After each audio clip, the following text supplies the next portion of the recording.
नमस्कार. न्यूज 18 लोकमतवर आपण पाहत आहे महाराष्ट्राची खबरबात. आपल्या सगळ्यांचं स्वागत. मुंबईच्या माजी महापौर किशोरी पेडणेकर यांच्या अडचणींमध्ये वाढ झाली आहे. त्यांना एसआरए प्राधिकरणानं दणका दिलाय. मुंबईतल्या वरळे इथल्या गोमाता नगरमधल्या एसआरए प्रकल्पातील 4 फ्लॅट रिकामे करावेत असे आदेश एसआरएनं दिल्याची माहिती भाजपचे नेते किरीट सोमय्या यांनी दिली. पुढच्या आठवड्यात या सदनिका खालती करायच्या आहेत आणि त्या हस्तांतरित करायच्या आहेत असंही सोमय्या यांनी म्हटलंय. त्याचप्रमाणे किशोरी पेडणेकर यांच्या विरोधात केलेली तक्रार एसआरएनं स्वीकारल्याची माहिती सुद्धा किरीट सोमय्या यांनी दिली. किशोरी पेडणेकर त्यांची कंपनी किस कॉर्पोरेट त्यांच्या परिवाराने गोमाता जनता एसआरए वरळी येथे 4 सदनिका बेनामी पद्धतीने ताब्यात घेतल्या होत्या. त्या रिकामा करण्याचा आदेश दिला आहे. पुढच्या 4 दिवसात मुंबई महापालिकेचे अधिकारी या गाळा निष्कासन इविक्शन करून एसआरएच्या ताब्यात देणार.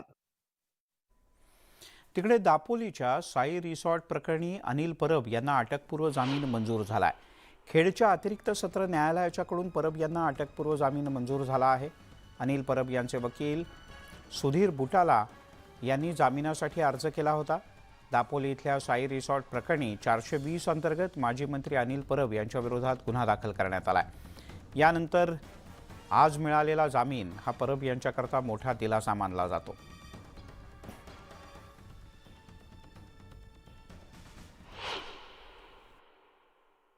आपला भारतीय अस्तित्वातला कायदा आहे त्यानुसार हा अटकपूर्व जामीन मंजूर झाला आहे. कुठेतरी यामध्ये राजकीय द्वेष दिसत होता.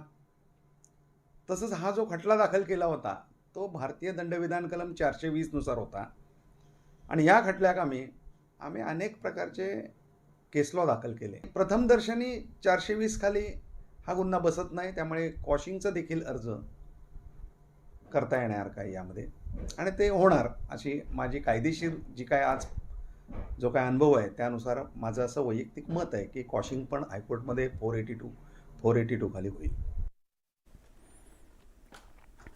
वळूयात पुढच्या बातमीकडे. आयुक्तांचं 100 कोटींच्या प्रकरणात सचिन वाझे अंगावर येऊ शकतं म्हणून आदित्य ठाकरे हे आयुक्तांवर आरोप करण्याचं सोंग करतायत असा दावा केलाय भाजपचे आमदार नितेश राणे यांनी. शिंदे फडणवीस सरकार आल्यापासून युवराजांच्या टक्केवारीची आवक थांबली आहे, त्यामुळे युवराज अस्वस्थ असल्याचा आरोप सुद्धा राणे यांनी केला.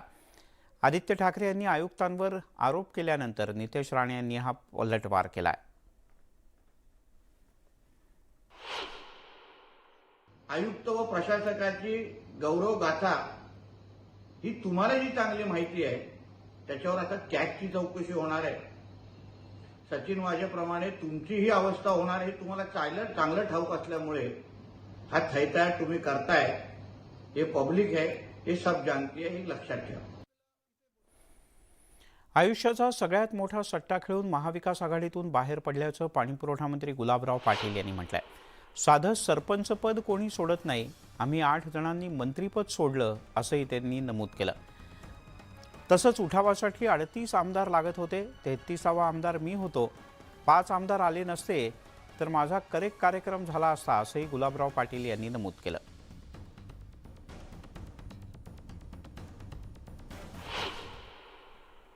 लोक बोलतात, आता लोक मला भरपूर बोलतायत. मी तर भाजपवाल्यांनाही नेहमी बोलतो की आम्ही तर सट्टा खेळून तुमच्याकडे आलोय, आमच्या आयुष्याचा सट्टा खेळून.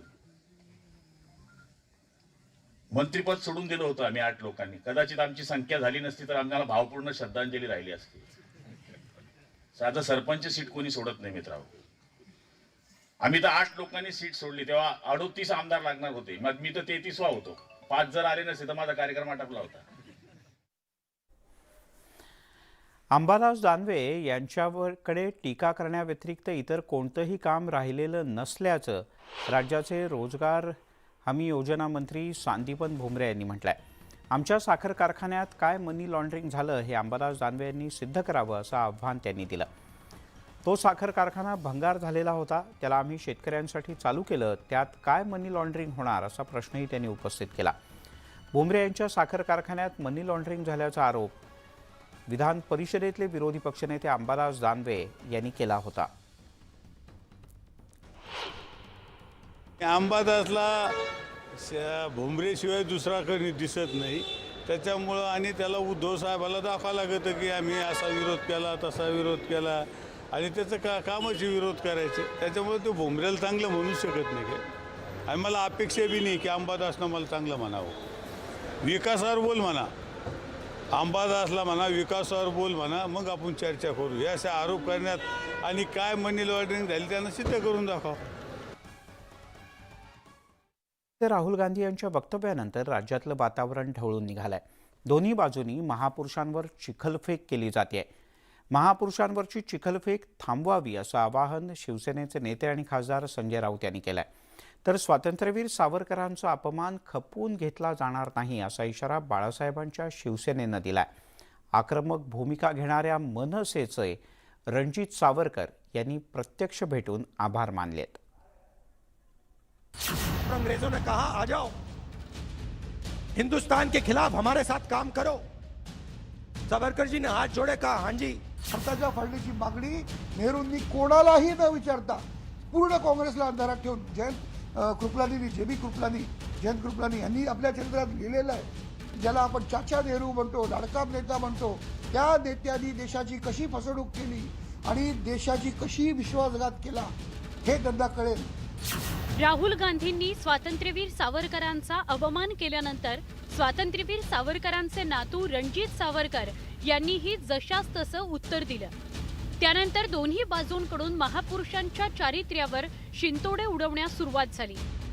देशासाठी जे लढले त्यांच्यावर टीका करणं योग्य नाही अशी भूमिका संजय राऊतांनी घेतली आहे. इतर कुणी महापुरुषांबाबत सांगू नये असा टोला राऊतांनी देवेंद्र फडणवीसांना लगावलाय.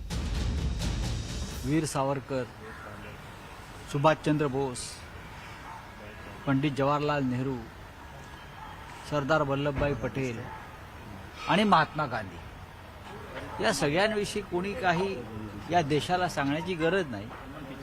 देशाच्या स्वातंत्र्य लढ्यात प्रत्येकाचे एक स्थान आणि योगदान. संजय राऊत यांनी चिखलफेक थांबवण्याचं आवाहन केलं असलं तरी राज्यभरात अजूनही संतप्त पडसाद उमटताना दिसतायत. नाही, आपल्या सर्वांना माहिती आहे राहुल गांधीने येऊन महाराष्ट्रात स्वातंत्र्यवीर सावरकरांच्या विचारांचा जो अपमान केलेला आहे आणि वेळोवेळी राहुल गांधीकडून तो अपमान केला जातोय, तर हे आम्ही बाळासाहेबांची शिवसेना कदापि सहन करणार नाही आणि महाराष्ट्रातली संपूर्ण जनता आणि मराठी माणूस हे कदापि सहन करणार नाही की महाराष्ट्राच्या सुपुत्राचा हा वेळोवेळी अपमान होतोय. आणि म्हणून बाळासाहेबांनी जी आम्ही विचारांचे वारसदार आहोत, त्यामुळे बाळासाहेबांची जे विचारांची परंपरा आम्ही पुढे घेऊन जातोय. आपल्या सर्वांना माहिती आहे की मणिशंकर अय्यरनी स्वातंत्र्यवीर सावरकरांचा ज्यावेळी अपमान केला त्यावेळी ह्याच शिवाजी पार्कला जोडो मारो आंदोलन झालं होतं. त्यामुळे आज वंदनीय शिवसेना प्रमुखांच्या स्मृतीस्थळाच्या इथेच आम्ही हे जोडो मारो आंदोलन आज या ठिकाणी घेतलेलं आहे. स्वातंत्र्यवीर सावरकर यांनी स्वातंत्र्य लढ्यात भाग घेतला होता. आक्रमक हिंदुत्वाची स्वातंत्र्यवीर सावरकरांनी मांडणी केली होती. हिंदू धर्मातील जातीयता नष्ट करण्याकरता त्यांनी पावलं उचलली होती. स्वातंत्र्यवीर सावरकर हे विज्ञाननिष्ठ होते, तर पंडित जवाहरलाल नेहरू यांच्या दूरदृष्टीमुळे देशात अनेक संस्था उभ्या राहिल्या, पायाभूत सुविधांची निर्मिती झाली. दोन्ही महापुरुषांचं योगदान कुणालाही नाकारता येणार नाही. त्यामुळे महापुरुषांवर होणारी चिखलफेक त्वरित थांबवणं गरजेचं आहे. Bureau report, news 18 Lokmat. स्वातंत्र्यवीर सावरकरांचे पणतू रणजित सावरकर यांनी मनसेचे अध्यक्ष राज ठाकरे यांची भेट घेतली. राज ठाकरे यांच्या शिवतीर्थ या निवासस्थानी ही भेट झाली. राहुल गांधी यांच्या विरोधात मनसेनं घेतलेल्या आग्रही भूमिकेसाठी त्यांचे आभार मानण्याकरता रणजित सावरकर आपल्या सहकाऱ्यांसोबत राज ठाकरे यांना भेटले. भारत जोडो यात्रेच्या दरम्यान राहुल गांधी यांनी स्वातंत्र्यवीर सावरकरांच्या विरोधात आक्षेपार्ह विधान केलं. यानंतर राज्यात मोठा वाद उफाळला. यावरून काल मनसेनं राहुल गांधी यांच्या निषेधार्थ बुलढाण्यात आंदोलन केलं आणि याच पार्श्वभूमीवर सावरकर आणि राज ठाकरे यांची भेट झाली. राहुल गांधींच्या विरोधात जी महाराष्ट्रभर निषेधाची आंदोलनं झाली त्यातलं सगळ्यात महत्त्वाचं आंदोलन महाराष्ट्र नवनिर्माण सेनेने केलं. त्यांना रस्त्यात अडवलं त्यांच्या कार्यकर्त्यांना, तरीही त्यांचे कार्यकर्ते राहुल गांधींच्या सभेत गेले आणि तिथे त्यांनी धैर्याने झेंडे फडकवले निषेधाचे.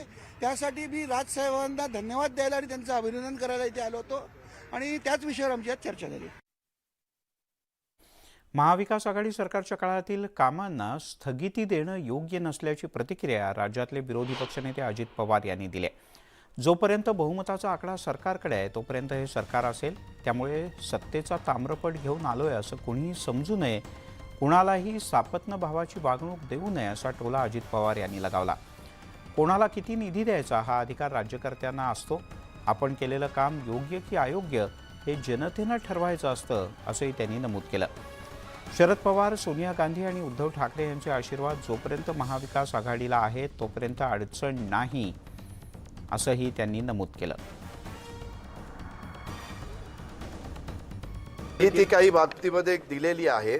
त्यांनी विशेषतः महाविकास आघाडीच्या आमदारांच्या कामाला स्थगिती दिली, परंतु त्याच्यातनं आता काही प्रमाणामध्ये फ्लायओव्हर असतील, ब्रिजेस असतील अशा प्रकारची स्थगिती उठलेली आहे. आम्ही सतत, मी तर ज्यावेळेस मुख्यमंत्री उपमुख्यमंत्र्यांना भेटतो त्यावेळेस मी त्यांना सांगत असतो की विकास कामं जी मंजूर झालेली आहेत, व्हाईट बुकमध्ये जिथं विधिमंडळाची मान्यता मिळालेली आहे, सभागृहाची मान्यता मिळालेली आहे, अशा वेळेस ती कामं थांबवणं उचित नाही. तुम्ही तुमची नवीन कामं मंजूर करा, त्या कामाला गती द्या, त्याबद्दल दुमत असायचं काही कारण नाही. नेहमी वेगवेगळ्या प्रकारे बदल होत असतात. जो 145 आमदारांचा पाठिंबा मिळवतो तो सरकार स्थापन करतो, हे आजपर्यंत अनेकदा सिद्ध झालेलं आहे. आणि त्याच्यामुळं आत्ताच्याही राज्यकर्त्यांनी आपणच कायमचं राहणार आहे असं म्हणून इतकं सापत्न्यपदाची वागणूक ही विरोधकांना देण्याच्या बाबतीमध्ये काम करू नये. मी तुम्हाला आज स्पष्टपणे सांगतो, राष्ट्रीय नेते शरदरावजी पवार, राष्ट्रीय नेत्या सोनिया गांधी आणि शिवसेना प्रमुख उद्धव ठाकरे साहेब हे जोपर्यंत यांनी महाविकास आघाडीला यांचे आशीर्वाद आहे तोपर्यंत महाविकास आघाडीला यत्किंचितही काही धोका नाही, अडचण नाही. काँग्रेसनं आता मिशन महाराष्ट्र हाती घेतलाय. काश्मीर ते कन्याकुमारीच्या यात्रेनंतर महाराष्ट्रात सुद्धा भव्य रॅली काढली जाणार आहे. महाराष्ट्रातील शेतकऱ्यांचा मोर्चा लवकरच निघेल. या मोर्चात सोनिया गांधी सुद्धा महाराष्ट्रात सहभागी होतील. काही ठिकाणी जाहीर सभा घेतील अशी माहिती काँग्रेसचे प्रदेशाध्यक्ष नाना पटोले यांनी दिली आहे. भारत जोडो यात्रेवर होणाऱ्या टीकेला सुद्धा त्यांनी प्रत्युत्तर दिलं.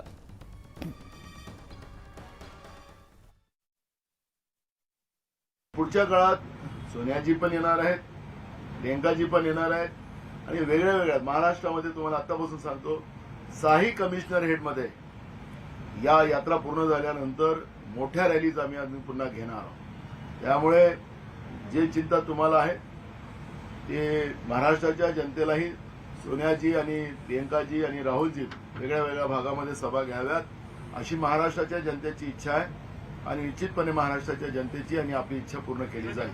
महाराष्ट्रातल्या 6 कमिशनर हेडमध्ये मोठीच रॅलीज, शेतकरी रॅलीज, युवकांच्या रॅलीज अशा पद्धतीच्या त्या रॅलीज होणार आहेत.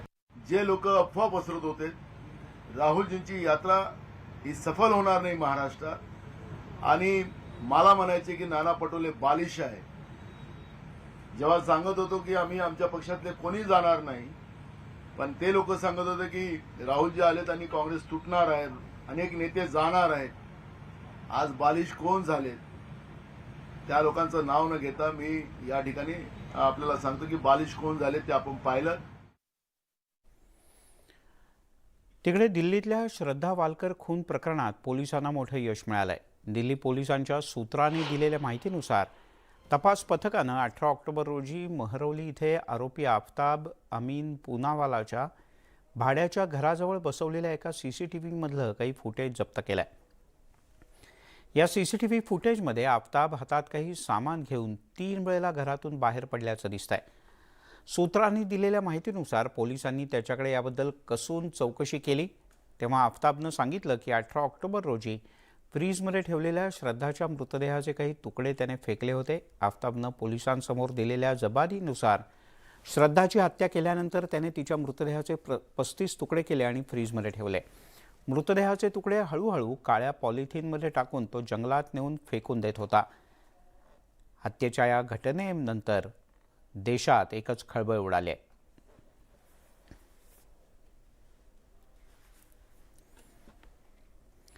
श्रद्धाच्या हत्याकांडानंतर महाराष्ट्र सरकार ॲक्शन मोडमध्ये आलंय. अशा पीडित महिलांचा डेटाबेस तयार करण्याचे आदेश मुंबई उपनगरचे पालकमंत्री मंगलप्रभात लोढा यांनी राज्य महिला आयोगाला दिले आहेत. यासाठी एक विशेष टीम स्थापन करण्यात येणार आहे. ज्या मुली आपल्या पालकांशी भांडून घर सोडून दुसऱ्या मुलाशी लग्न करतील अशा मुलींना लग्नानंतर काही त्रास झाला किंवा अत्याचार झाले तर त्यावेळेला तिला आवश्यक असलेली सर्व मदत देण्यात येईल. त्यासोबतच श्रद्धा वालकरचं प्रकरण एकमेव नसून महाराष्ट्रात अशी अनेक प्रकरणं असू शकतात असं सुद्धा लोढा यांचं म्हणणं होतं. ही टीम अशा सर्व पीडित मुलींची माहिती गोळा करून त्यांना अत्यावश्यक असेल ती मदत करेल असंही लोढा यांनी नमूद केलं. एक पथक का निर्माण किया जाए और बच्ची जब 18 साल से ऊपर हो जाती है तो ना उसको परिवार वाले रोक पाते हैं ना पुलिस रोक पाती है, और जब वो परिवार से झगड़ा करके यदि ऐसी शादी करके जाती है तो बाद में जहाँ जाती है उसको मालूम रहता है कि अभी वापस परिवार से तो उसको कोई मदद मिलेगी नहीं, तो उसका क्या हाल होता है ये अभी हमने दिल्ली के प्रकरण में देखा. और बच्चियों के साथ ऐसा नहीं हो इसलिए पथक काम करे, ऐसे सारी अपने परिवार से मूल परिवार से डिस्कनेक्ट हुई बच्चियों के बारे में पता लगा के उनको यदि कोई सहायता की जरूरत हो तो उनको सहायता और प्रोटेक्शन दोनों प्रदान करें. महाराष्ट्रामध्ये उत्तर प्रदेशाप्रमाणे लव जिहाद विरोधी कायदा आणण्याची गरज आहे अशी मागणी केली भाजप महिला मोर्चाच्या प्रदेशाध्यक्ष चित्रा वाघ यांनी. जबरदस्तीनं धर्मांतर करणं, फूस लावून पळवून नेणं अशा केसमध्ये त्या मुलींना त्या कुटुंबाला संरक्षण देणं गरजेचं असतं असंही त्यांनी म्हटलंय. श्रद्धा वालकरसोबत घडलेली घटना ही अंगावर काटा आणणारी असून तरुण पिढीनं यातून धडा घेतला पाहिजे असंही वाघ यांनी नमूद केलं. हे अतिशय भयानक आहे. तुम्हाला सांगते की श्रद्धा वालकरची जी घटना झाली ती तर अक्षरशः अंगावर काटे आणण्यासारखी होती. म्हणजे माणूस आहे की काय आहे. जबरदस्तीने धर्मांतरण करणं, मुलींना फूस लावणं, त्यांना पळवून नेणं, या ज्या काही केसेस असतील अशा केसेसमध्ये त्या मुलींना आणि त्यांच्या परिवाराला संरक्षण देणं गरजेचं आहे. आणि महाराष्ट्रामध्ये सुद्धा उत्तर प्रदेशसारखाच लव जिहादचा कायदा आणणं अतिशय गरजेचं आहे. आणि येणाऱ्या दिवसामध्ये शिंदे फडणवीस सरकारने तो नक्की आणावा. आपण पाहताय महाराष्ट्राची खबरबात. आम आदमी पक्षाचे जेलमध्ये असलेले मंत्री सत्येंद्र जैन सध्या नव्या वादात सापडलेत. जेलमधलं त्यांचं CCTV फुटेज समोर आलं. यात सत्येंद्र जैन यांना कोणीतरी मसाज करून देत आहे, तसंच त्यांचे पायसुद्धा चेपून दिले जात आहेत. हा व्हिडिओ भाजपनं समोर आणला आहे. जैन यांची जेलमध्ये चांगली चैन सुरू आहे, मोठा पाहुणचार सुरू आहे असं या व्हिडिओमधून दिसत असल्याचं भाजपचं म्हणणं आहे. तिहार जेलमधला हा व्हिडिओ समोर आल्यानं दिल्लीतलं राजकारण पुन्हा एकदा तापलंय. आपण ही दृश्य पाहतो आहोत. एका बाजूला अतिशय चांगल्या छान अशा गादीवर सत्येंद्र जैन झोपलेले आहेत, तर तिथे बसलेली व्यक्ती त्यांच्या तळपायाला तेल लावते, मसाज करते, पाय चेपून देते. आणि सत्येंद्र जैन हे काही कागदपत्र वाचतायत. या व्हिडिओमुळे भाजपनं आपची कोंडी केली.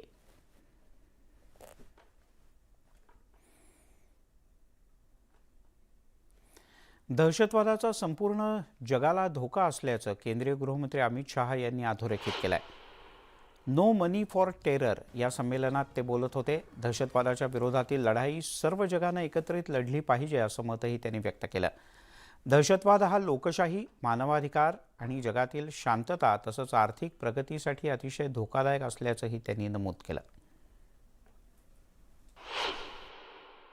मेरा स्पष्ट मानना है कि टेररिज्म लोकतंत्र, मानव अधिकार, आर्थिक प्रगति और विश्व शांति के खिलाफ सबसे बड़ा नासूर है जिसे हमें जीतने नहीं देना है.